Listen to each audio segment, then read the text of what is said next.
Hello, everybody, and welcome to our first Financial Transformation Live session of 2023. I might be a little bit rusty because obviously I haven't done one since Christmas, but thank you all for joining me. And, I think I'm still allowed to say Happy New Year, might be a little bit late. So today's session is, I always say it's going to be a quick one, but it ends up being a full hour and I dangerously run over.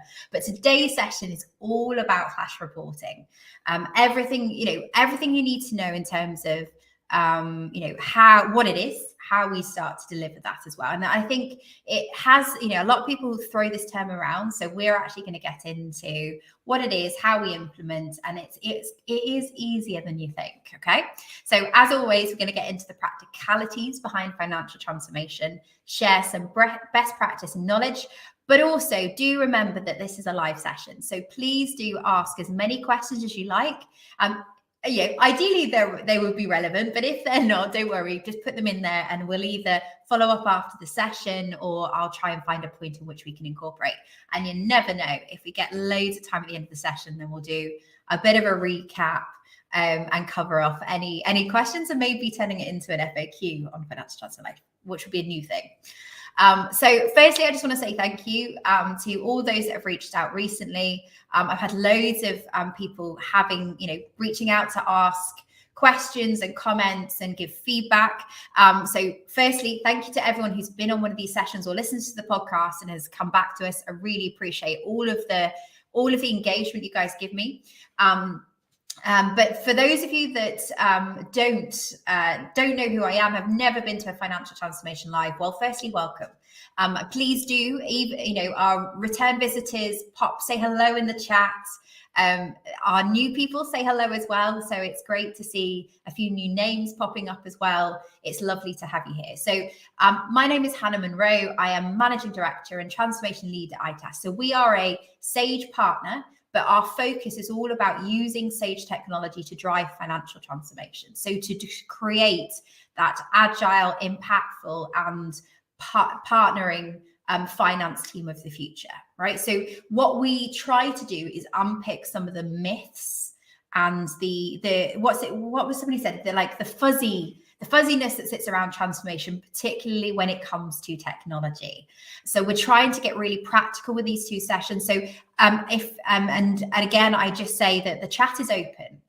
Ask questions. There is no such thing as a silly question, because if you're thinking it, somebody else is probably also thinking it. And I think sometimes we get so wrapped up in all this terminology, these fancy words like flash reporting, etc. And actually what I'm trying to do here is give you practical ways and practical activities that you can go into your current business, into your current finance team and apply this knowledge. So please do ask, please do engage. Who are we as a Sage partner? So I talked about the fact that we're very much focused on the transformation side of technology. Sage is a tool we use, particularly Sage Intact is our bread and butter. That's what we do day in, day out. But, we work across all the Sage product range. So Sage 50, Sage 200, and we've spent over 10 years implementing Sage technologies. Apart from doing these live sessions, I also host, and my passion project is the CFO 4.0 podcast, which you can find on all of the big podcast platforms. Enough about me. Let's talk about what we are going to go in today's session. So the key topics we're going to cover is, what is flash reporting? So you might have heard the terminology and you've not quite understood what it is. So we'll cover that. We'll make sure that everyone's on the same page. We're going to talk about how it is different from normal month-end reporting. And there are some key differences, right? We're not just doing a full month-end every week, though. Some people use this as a tool to get into that continuous close model. That's a different conversation. We talk about how to implement. So what are the steps that you need to follow and think about when you're actually going to put this in place in your own business? And I'm going to give you some top tips and things to think about. As always, I have a few PowerPoint slides prepared, but less than normal, because what I actually want to do is talk around this topic. And again, I'm really open and hoping there's going to be some good questions coming through. So for those of you that don't know, we do these sessions every month. So January was a little bit of an exception. We gave everyone a chance to get back into the swing of things. But the next sessions we've got is how to map out your finance integration project. So we're going to talk about how we approach building out an integration map, and documenting that integration. So that's the March session. And in April, we've got some top tips before starting your finance system implementation project. Because I think, having done this personally for well over 10 years, I'm not sure I want to admit to any longer than that.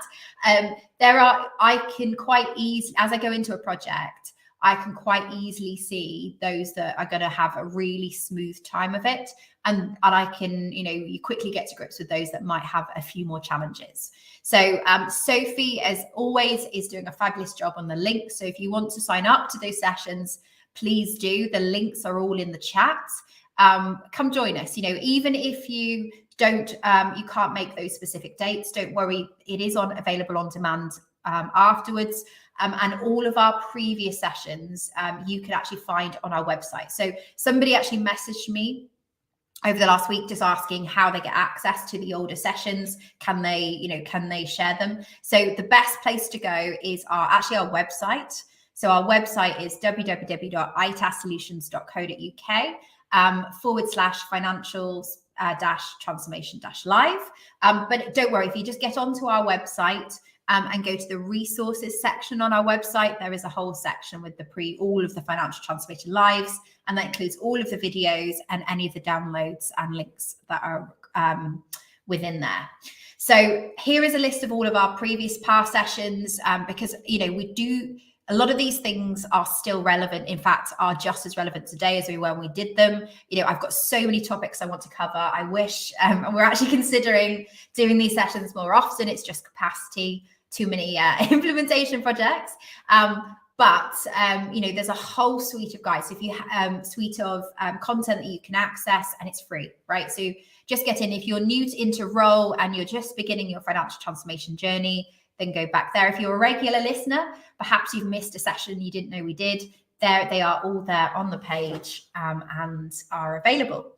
Okay, so let's get on to today's topic. So today's topic is flash reporting, and I think flash reporting is one of those terms where it comes up quite a lot when I'm speaking to people. Is that and it's one of those buzzwords that everyone brings around and talks about, and I just want to kind of unpick what it is. So fundamentally, flash reporting is a snapshot at a point in time of a report or the KPIs of the business. So it's key financial and operational data. It is different to moving to a real-time reporting model. Okay, so flash reporting is, we know that at this point in time, this report is ready to go. It is accurate. It's good to use and consume.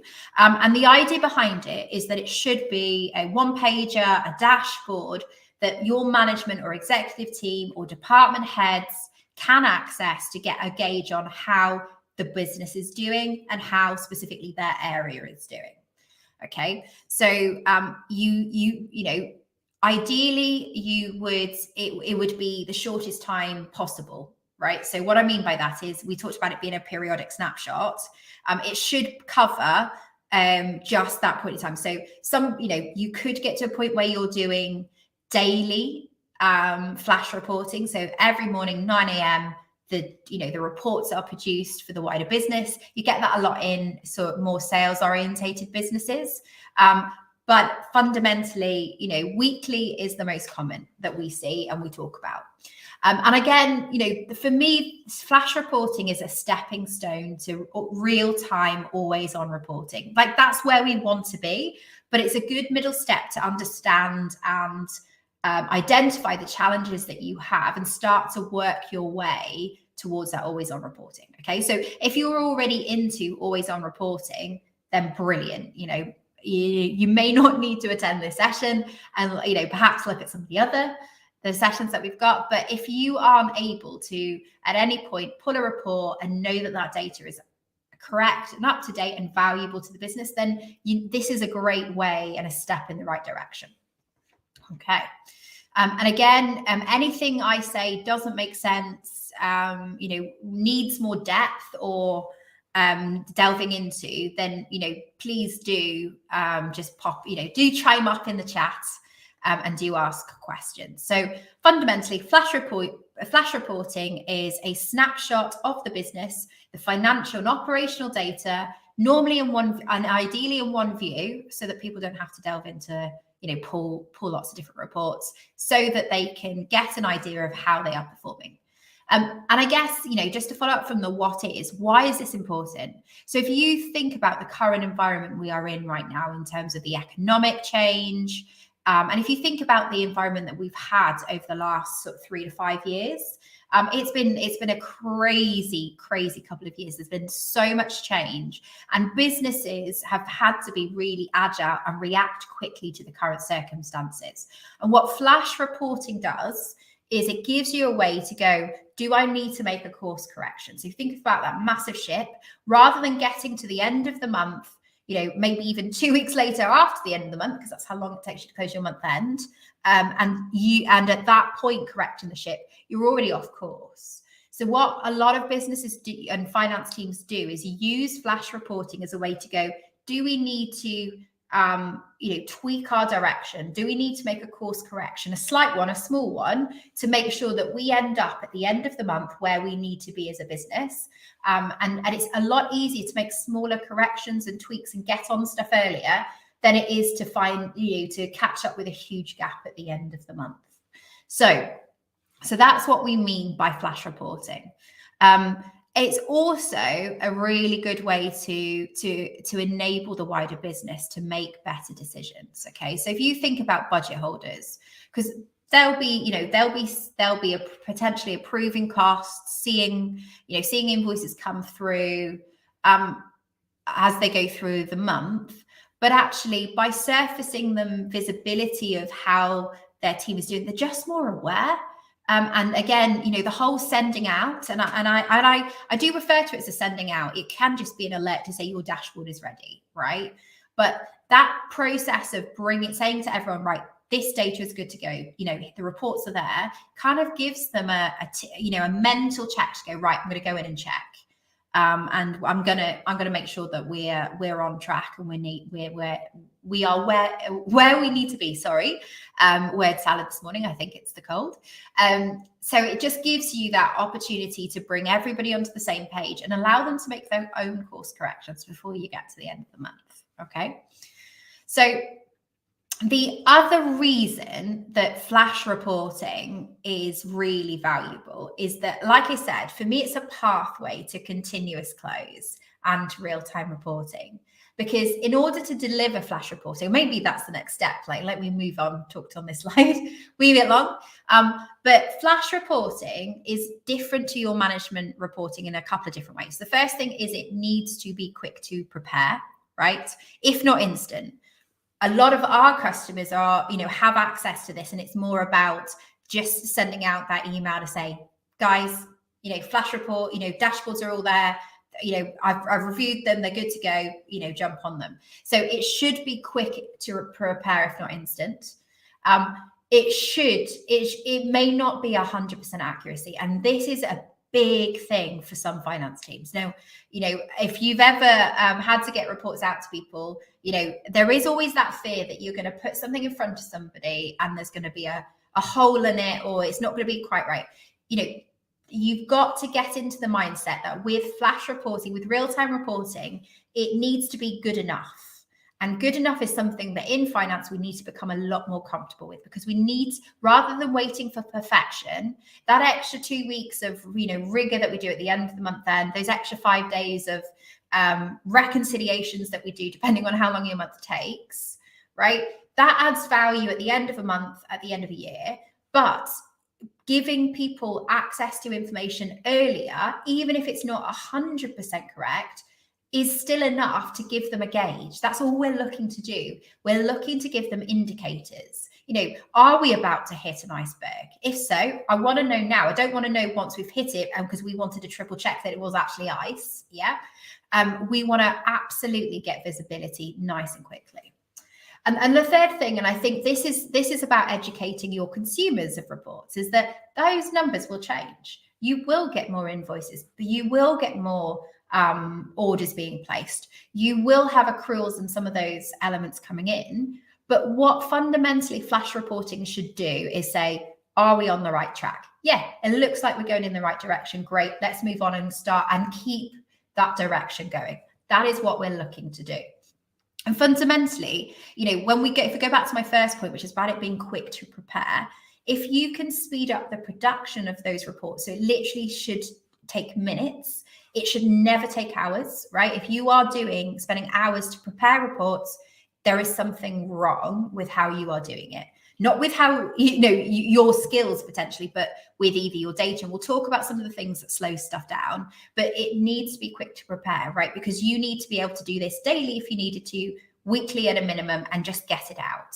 You need to not be sitting there spending hours doing it, because actually, all of that data could change in a matter of hours. Okay, so flash reporting is very different from management and exec reporting. And again, it's all about, is it accurate enough? Is it good enough? Okay. So what should you include? And the answer is, what do you need to include, right? And if you haven't sat down with your stakeholders and actually understood, like, what is the valuable mid-month information that they need, maybe propose it like that. If they could look at a report on a daily basis so they know where to prioritize their efforts, what would that be? So I'm going to talk to you about some of the things that other businesses do, but fundamentally this will be different to your business, because I work with lots of different businesses across lots of different industries. And whilst there are some core components, right? Everyone's looking at their operational KPIs. That could be new customers, that could be number of projects, hours worked, utilization for project-based industries. For SaaS, that could be what's our ARR, what's our MRR, what's our churn, those key operational metrics. For manufacturing, that could be, what's our delivery time, how many works orders are we processed, what's our current lead time. Depending on the industry you are in, that could change quite dramatically.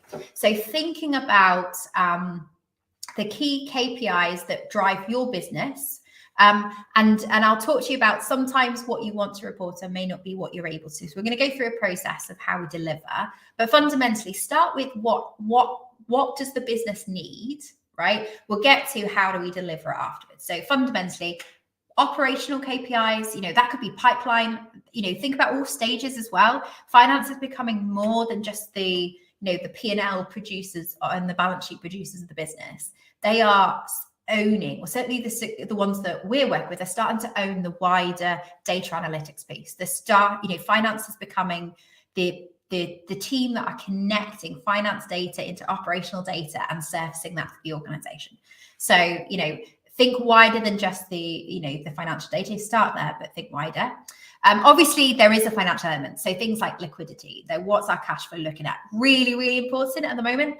We all know that cash flow can be challenging, that funding is taking a little bit longer to roll through than it has normally. So, there's a lot of conversations about that. So understand, key ratios that the team might be working with. And of course, profitability. Now, this is where you might need to look at, can I deliver this? Because very often the customers, the reason they speak into us is they can't get this data out of their current system. So profitability, in some ways is one of the most important areas of flash reporting, but it can be the hardest to do if you haven't got the right infrastructure to support it. Okay. So think along your three key areas. What are your key KPIs for each department or area? Can you surface that information? Thinking about your financial ratios, your liquidity, as can we keep the wheels turning on the business? And then thinking about profitability. Are we monitoring margin? Are we getting the most out of every team, every customer, every product that we're working with? Okay. And I say this a lot. So this is one of my favorite sayings, especially when it comes to reporting, is applying the Goldilocks principle. So I'm hoping it's not just me. I'm not that old that no one knows what Goldilocks is, but Goldilocks and three bears. So is it, what we're looking to do for this flash reporting is we're not worried, we're not worried about being too perfect. It doesn't need to be 100% accurate, but we also don't want it so inaccurate that it doesn't add value. We just need to find that middle ground as to where is accurate enough. And you're going to hear that word, is it good enough? The same with the volume of reports. So a lot of people go, I'm going to do every report that we might ever need for my flash reporting, and I'm going to, go put all of them together. You will get analysis by paralysis, right? Your team, your executive team may not even read all the reports because there's so many. So you need enough to give them visibility of what's happening.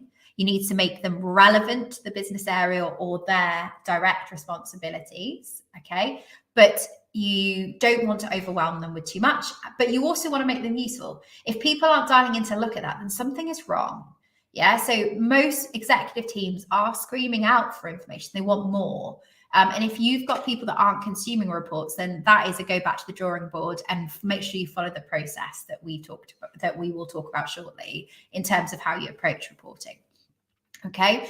So what we're trying to do is find the middle ground when it comes to this. And one of the key questions is, do I actually need new technology to do this? And the answer to that is it completely depends. I've seen smaller businesses deliver flash reporting in Excel, right? But fundamentally, it depends on what you're trying to deliver.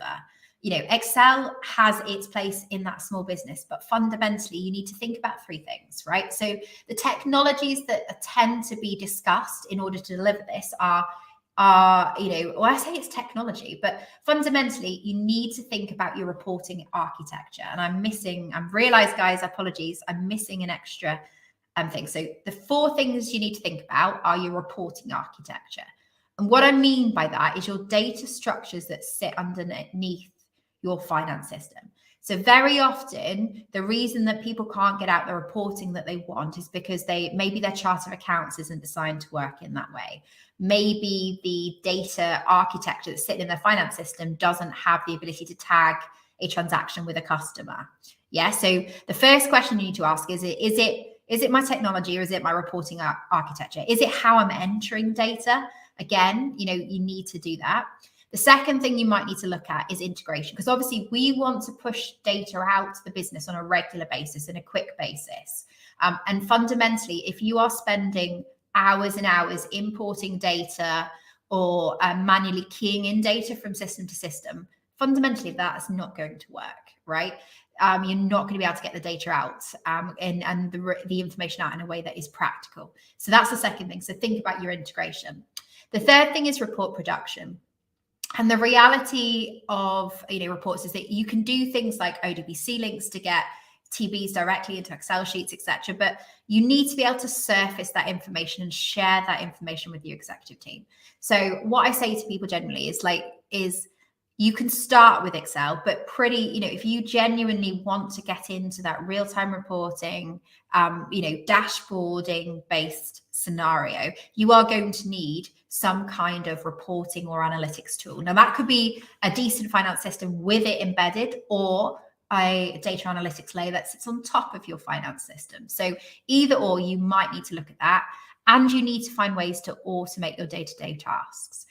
So classic example, supplier invoices, right? If your team are just constantly on the back foot trying to get invoices into the system, trying to code them right, manually typing them in, then that data is always going to be behind. And what we need to look at is, can we get data in faster, and how do we do that? Can we do corrections to the existing data? So think about things like prepayments. When I receive a purchase invoice, can I automatically stagger it over a period as I enter it? So the answer is no, you don't need technology to do this. You can do it without it, but you will find that you are limited in terms of how quickly you can produce these, the quality of the presentation, the drillability, and the ability to do manual corrections on the fly. As you'll have to do a lot more corrective action, which is what stops a lot of people from doing flash reporting if they don't have the right technology. Okay, so for me, technology is a catalyst in flash reporting. You can start the process with probably what you've got, but when you want to get into more mature flash reporting models, better analysis across customers, across products, across contracts, particularly SaaS or projects. If you're in project orientated industry, you are likely to need to at least think about a longer term technology strategy. So what are the steps that we need to work through to deliver flash reporting? So the first thing you need to do is understand what is the reporting requirement. Yeah, you need to go out to the wider stakeholders and understand, either in groups of stakeholders, i.e., maybe your board want to get access to this, your executive team, your team leads, your project leads, if you're project orientated business. Sorry, projects seem to be coming up a lot. I spent a lot of time in projects recently. But fundamentally, you need to speak to all of your stakeholders and understand the requirements. Okay. When you gather those requirements, I want you to think about the personalization for each group or individual, because nothing puts people off like lots of information that isn't relevant. So if you're going to surface, say, departmental reports, you should give each department their own departmental reports. Now, your exec team, your CEO might want to look across all of the departments. That's great for him, but fundamentally, you want to give each department their view of their data so that they don't have to go hunting for it, right? So make sure when you go into your requirement gathering, you're not just saying, right, we want a P&L. Well, what level do we need to go down to on that P&L? Do we need drillability? Is that going to add value?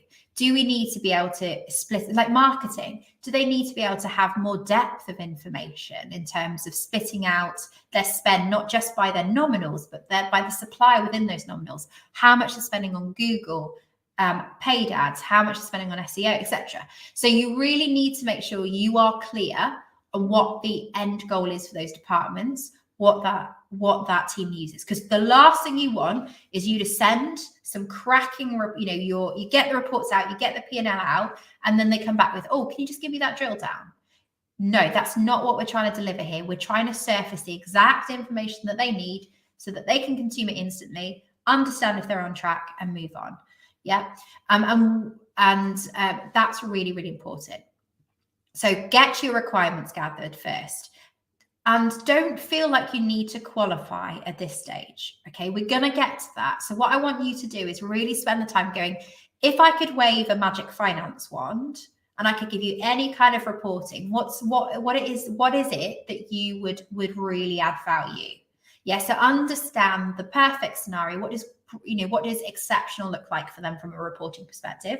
What does good enough look like, and what is not good enough? Like, where do they struggle, if maybe with reports that you give them at the moment? How much work are they having to do to be able to get insight and from those reports that you're already giving them?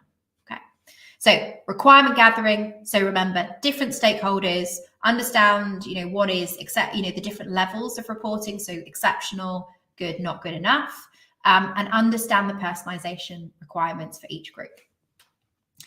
The next step is then to assess those requirements, because like I said, there will be so much you can do without changing either processes or technology. There may be some things that you can surface, but you need to decide as to what changes do I need to make to my processes, my technology, or what caveats I need to put around these reporting requirements to be able to deliver the flash reporting. And can I deliver this in 30 minutes prep time? Now, and I'm just going to qualify this even further, is I don't mean 30 minutes prep time per individual reports, yeah, because that isn't flash reporting. If you're spending an entire day producing reports, because there's 20 different variants of the same report, all slightly different to meet their reporting requirements, then that's not flash reporting. We're still in end of month reporting. You need to get, can I give the team access to this data in a way that I can surface all of those reports, in 30-minute window is what we're aiming for. Sometimes it's a little bit more, sometimes it's a little bit less, but that's what we're looking for. And then you need to then start unpicking your infrastructure, right? So what is stopping you from doing this? Is it that you don't have a way to surface reports to the team? Like, you can give them a report, but you can't give each department, actually just going through and running that report, sending it out to each department is really time consuming. So is it the reporting distribution that's the problem? Is it that a lot of your data requires correction before it comes in? So maybe, we talked about prepayments. That's a classic example. We need to split those over so many months, or we need to do some rev rec on that data before it goes in, and we don't do that to the end of the month end.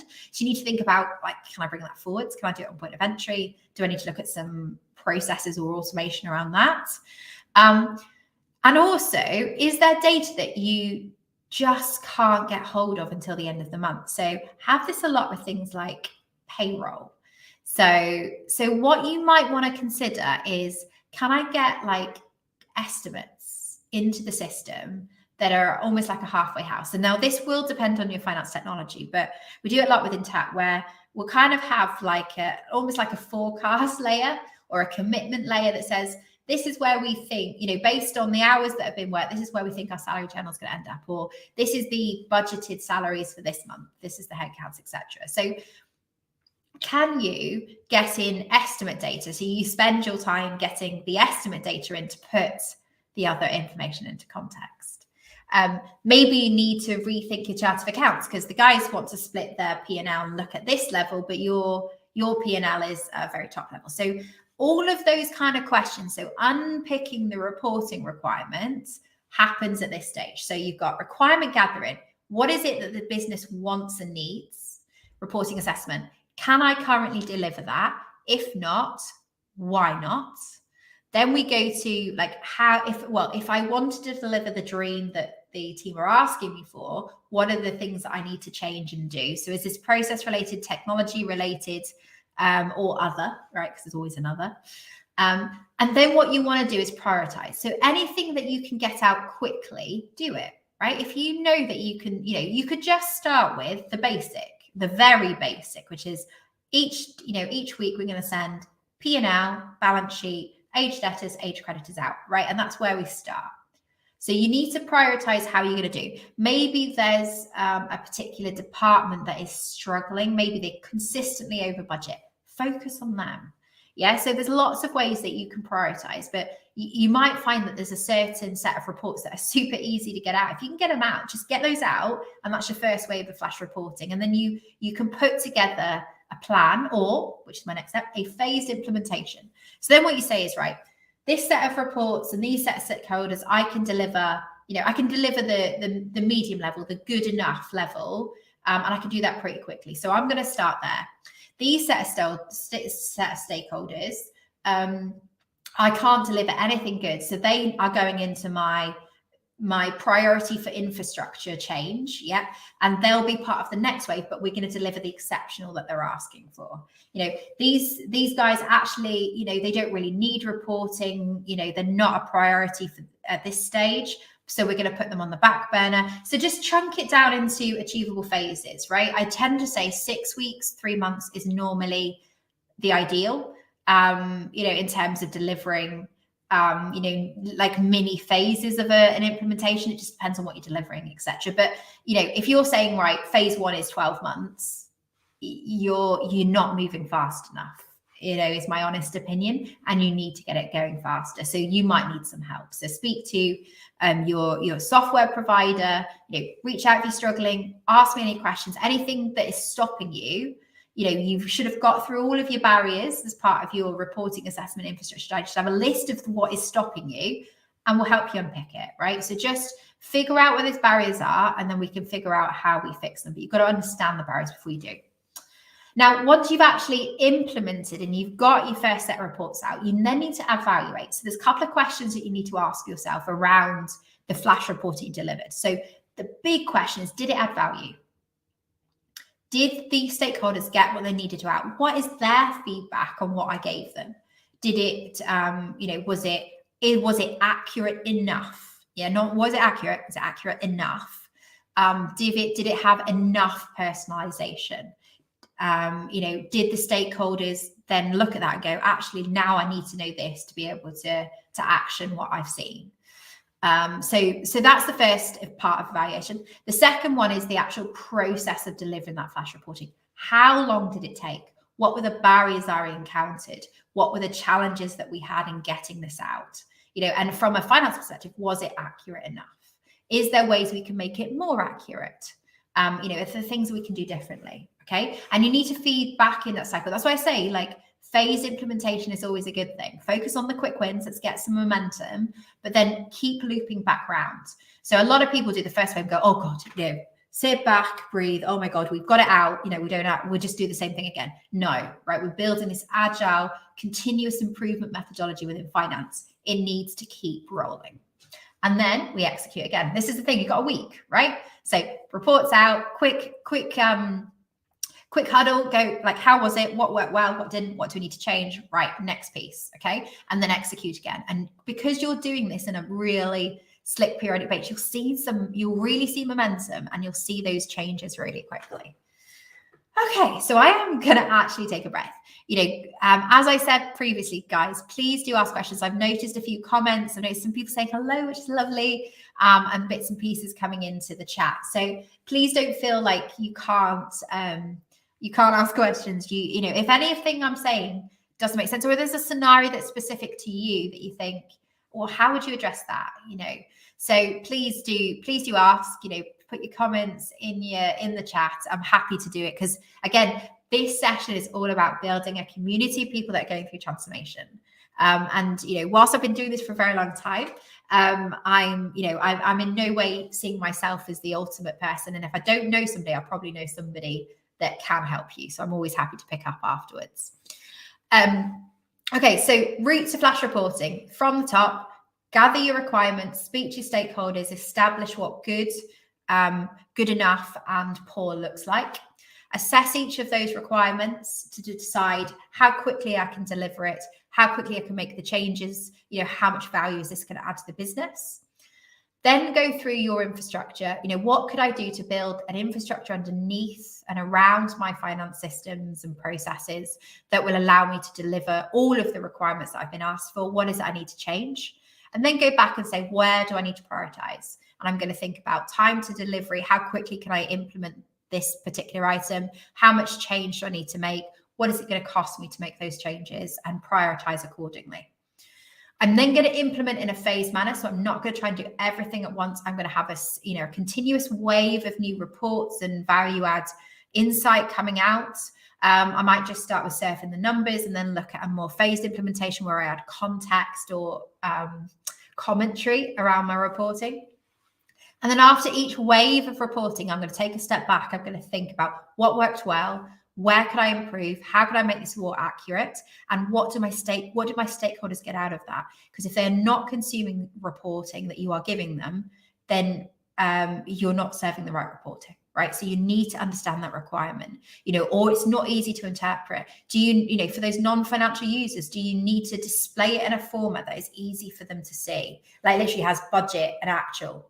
Or highlights the areas where they're over budget. So they're doing reporting by exception rather than reading all the numbers. So you need to think about your users, how they consume. And if they're struggling to consume or get value from it, you need to change something. Because fundamentally, finance is there to support with insights and to give insight to those individuals. And then execute again, continuous execution, right? So I talk about, I do think about flash reporting as being weekly, right? But it can be daily. So I've seen a lot of, quite industry specific. I see a lot of it in recruitment, like flash reporting, where it's daily, like instant visibility of numbers, number of calls, number of placements, etc. So again, it can be just specific, but just think about what is the right cadence for you as an organization as well. Okay, and finishing up. So my top tips. Don't overpromise with your stakeholders. So when you're going into that reporting requirements, the answer isn't that you're going to do not promise dates until you've understood the requirement, right? Don't understand what their dream looks like. Really dig into, is that really what you need? Is there any depth in that? If I could give you this, would that work for you? So, don't overpromise to your stakeholders, because there is nothing worse than stakeholders getting reports and it not being what they expect. So really set the bar low in terms of expectations, but then over deliver. Set expectation, and we talked about setting the bar low, but set expectations around the quality of the data they're receiving. Make them aware that it may not be 100% accurate, that it is, we're aiming at the 80 to 90%, that there may be the odd invoice that isn't included, right? And it comes down to materiality. Does this impact your decision making, and is it needed in there to impact? So setting the expectations around accuracy, and that it is going to change. That reporting is not static. It's just a snapshot at that point in time. And that you'll still have your month-end reports, which will be the finalized reconciles and perfect figures that you're going to serve in front of them. So, and help them understand the difference. Take the slide that I did and say, what's the difference between flash reporting? These 3 things. 1, it's going to be quicker to get out. 2, it's not going to be as accurate as our month-end. But, and 3, it will change. Yeah, I'm expecting it to change. If it doesn't change, we as a business are doing something really wrong. So, setting those expectations at the beginning with your consumers of the reports is really important. Acknowledge and understand that this is an iterative process. Particularly if you haven't done anything like this before, expect feedback, ask for it, drive it, go and tap people on the shoulder, have coffee with them, say, look, can we just have a look at the flash report and see what you think? Expect and ask for feedback, and then action it quickly. Because as soon as you become that agile, responsive finance team where you're constantly tweaking the reports and adding more value, people will start coming to you. You'll see, versus rather than a pull, which it might be at the moment, like pulling, saying, what do what information do you need? Yeah. You'll end up into a push that people are going, guys, can we add this into our, to-do list for flash reporting? This would be really valuable. This is why it's valuable. This is the priority. So again, then that mindset shifts and finance becomes that value-added business partner, because people are asking for insight and visibility. Be agile with your approach, right? So if something's not working, change it. This is the lovely thing about flash reporting, right? With month end, right, you tend to put out the same set of management reports each month, right? But it's a monthly cycle, right? So it takes longer to change and to develop. Flash reporting, it's coming out every week or every day, depending on your cadence. So, use that to your advantage. You don't have to say, look, this week we're going to try this, and then next week I'm going to have a look at that other thing that you asked for. Yeah, be really agile. And fundamentally go into this thinking, I'm going to use this as a catalyst for change, right? I want to get to the point that rather than me sending out reports, that people just go in whenever they need to, and the data is there and it's ready to go and it's in real time. That's the dream, right? That's where in reality we want to end up. And, and use this concept of shifting to flash reporting as a tool set and a catalyst to deliver that. Okay, so that is the end of, well, I say it's the end. That is the core of today's reporting. So if I really hope you found it valuable. I'd love to get any feedback you might have. Put it in the comments, send me a DM on LinkedIn, or email me, or message me. I really don't mind. But we do have our next session. So I mentioned this at the beginning, but for those of you that want to join, if you found this one useful, or feel free to share as well. I saw a lot of people tagging people in, which is wonderful. Please do share this with anyone that you think might be useful. Like I said, it's available. We obviously surface it through LinkedIn, but we do have the whole YouTube channel, and on our website is the whole back catalogue. So it's probably the best place to go. Thank you, Sophie, for putting my LinkedIn profile in. If you haven't, reached out, if you're listening here, found it useful, send me a message. Would love to hear from you. The next session's on the 15th of March at 1 p.m. We're going to talk about mapping out your finance integration. And we've got some key content that you might find interesting. So for those of you that haven't seen our last one, so we put together a session just before Christmas on building out your 12-month transformation plan. So that's a really good session around, planning for this year. Some people might have just got out of their year end and they're ready to look at their strategy for transformation for the next year. That's a great session. Please do sign up. Again, feedback, questions, just asked away. For those of you that love the idea of shifting to real-time reporting, we do have a section on our website about how to do it, and how the different Sage products can support it. So that is the Gain Insight with Real-Time Reporting area. Just go onto our website, click on Problems We Solve, and click Real-Time Reporting. And then last but not least, if you know that you cannot deliver flash reporting with your current system and you're keen to understand, and evaluate potentially another solution, do check out Sage Intacct. It's been around for a good couple of years now. It's Sage's latest and greatest technology, filled with reporting capabilities and AI and automation, all sorts of fun stuff that gets me really excited. We do for any of our existing Intacct customers that are listening to this, we have a reporting tools webinar coming up for our customers. And for those of you that are evaluating systems, please do go onto our website. We do have a whole load on reporting capabilities within Sage Intacct specifically, but also some of the other Sage products like 50 and 200 as well. Okay, so thank you so much for being with us today. I hope you found it useful. Again, feedback's always welcome. Good or, constructive or positive is always valued. My email's on there, our website address is on there, or pick up the phone and have a conversation. Always happy to talk. I hope you've enjoyed this, and I'm very much looking forward to our next session. Hope to speak to you soon. Take care of yourselves, guys, and good luck with your flash reporting.